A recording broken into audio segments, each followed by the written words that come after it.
Hi guys, magandang araw sa inyong lahat. Sumari TV nga pala. At sa video na ito is aalamin naman natin yung ibang member ng PB Team kung ano na yung full status ng kanilang mga YouTube channel.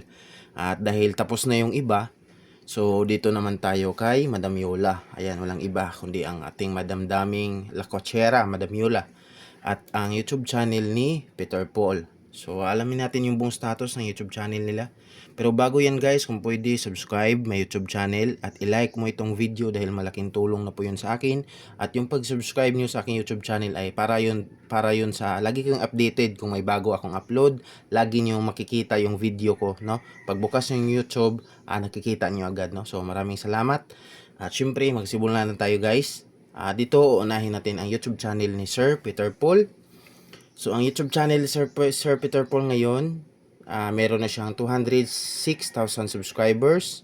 Sa total views na lahat ng video na kanyang in-upload sa kanyang YouTube channel ay umabot na ng 54,291,066. Ayan, milyon na, no? Sobrang laki na.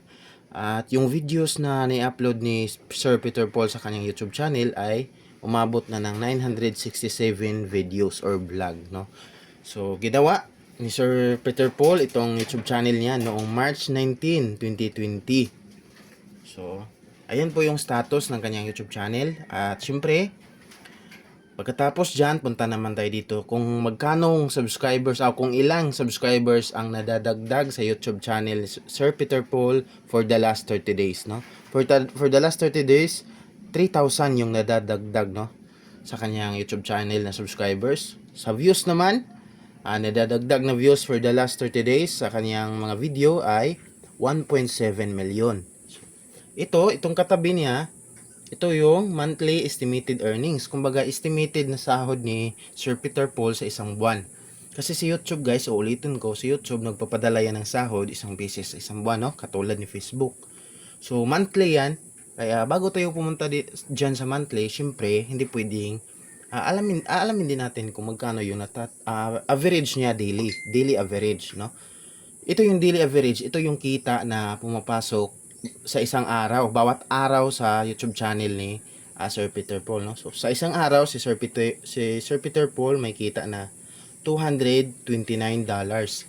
So dahil dollars yan, i-convert natin into Philippine Peso, no, para malaman natin kung magkano talaga sa pera sa Pinas. So, 229.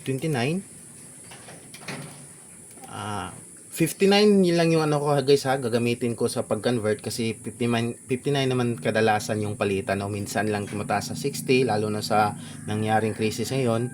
Kadalasan talaga nasa 59 yung pagtagal ng nung palitan. So, 59, 229 times 59. So, merong kita si Sir Peter Paul sa isang araw na 13,511 pesos, no? Yun po yung arawan na kita ni pumapasok sa YouTube channel ni Sir Peter Paul, no? Daily average. So, tapos na tayo sa daily average. So, syempre, punta naman tayo dito sa guys, ibaba ko para sintro talaga. Punta naman tayo dito sa weekly average. So, itong weekly, lingguhang kita ni Sir Peter Paul. Kumbaga, siyempre, 7 days total na lahat, no? So, may weekly average na $1,900. Ayan, 1,900 times 59. Convert natin into Philippine Peso, guys. Ayan. Ito po yung syempre malaki talaga ang estimated na kita ni Sir Peter Paul kasi active siya, lagi siyang sumasama kay Sir Paul. Talagang hindi ganong malaki pero malaki na yung views para sa atin, yung views niya, no? Kumpara kay Sir Paul, malaki siya yung may pinakamalaking views, pero kay Sir Peter Paul siyempre laging sumasama sa kanya, malaki din yung views, no? Ito yung lingguhang kita ni Sir Peter Paul, 112,100 pesos. So yan, congratulations kay Sir Peter Paul. Yun po yung daily, yung arawan, kumbaga sa Tagalog, at yung weekly, lingguhan, yung ganun, weekly average. So tapos na tayo dyan. So punta naman tayo dito sa itong monthly earnings niya, estimated na sahod niya sa isang buwan. Ito talaga yung sinasahod niya sa isang buwan. Kumbaga, estimated earnings niya, no? So, meron siyang estimated earnings na $6,900. So, i-convert natin yan into Philippine Peso. Ayan. Ayan, meron siyang monthly estimated na sinasahod sa isang buwan na $407,100 pesos. Ay, sorry. 407,100 pesos, no? So, congratulations kay Sir Peter Paul, no? Deserve niyo yan, lalo na sa bago niyang bahay ngayon. Sobrang laki, no? Kung sa lahat ng nanood. So, congratulations kay Sir Peter Paul. At syempre, tapos na tayo kay Peter Paul, punta naman tayo dito kay Madam Yola, ang madamdaming lakwachera. So, si Madam Yola, meron na siyang 263,000 na subscribers. At ang kanyang views total sa lahat ng video niya kanyang nai-upload ay umabot na ito ng 56,287,152, no? So, congrats kay Madam Yola.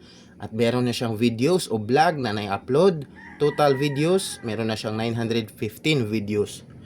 So, kasama na dito yung live, no? At short, yun, kasama na din. So, dito, sa ginawa ni Madam Yola, itong kanyang YouTube channel noong July 15, 2012. So, matagal na, no? Una pang may YouTube channel si Madam Yola kay Sir Paul. Kasi yung YouTube channel ni Sir Paul, 2016 lang niya ginawa kay Madam Yola. 2012 pa lang, may YouTube channel na si Madam Yola, no? So, punta na tayo dito sa kung ilang subscribers ang nadadagdag sa YouTube channel ni Madam Yola for the last 30 days, no? Kumbaga nung nakaraang buwan. So, meron siyang 4,000 na nadadagdag na subscribers, no? So, dito naman tayo sa views. Kung ilang views yung nadadagdag sa kanyang YouTube channel for the last 30 days, 1.9 million. At syempre, sa sahuran, punta muna tayo dito sa daily average, gaya ng ginawa natin kay Peter Paul kanina. Ang daily average ni Madam Yola, or daily nakita, ay 254. Ayan, 254 times 59. Ayan, ito po yung arawan or sa kita ni Madam Yola sa isang araw sa kanyang YouTube channel, 14,986 pesos. So, congratulations kay Madam Yola, no? Tapos na tayo daily average, punta naman tayo dito kay weekly average, no? Si Madam Yola may weekly average na $1,700. $1,700 times 59. Ayan, may lingguhang kita sa Madam Yola na 100,300 pesos, no? So, congratulations kay Madam Yola, no? Sobrang laki na yan. Dito naman tayo. So, syempre, kumbaga itong daily at weekly, kumbaga, total yan. Ito total yan lahat pagdating ng pitsa ng sahuran. So, ito na yon. Ito na yung resulta. So, monthly estimated earnings, ito yung sinasahod ni Madam Yola sa isang buwan, no? $7,600. So, convert natin yan into Philippine Peso. 7 times 59. Ayan, ito po yung estimated na sahod ni Madam Yola sa isang buwan.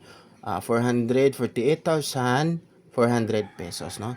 So, congratulations sa kanilang dalawa, kay Sir Peter Paul at kay Madam Yola.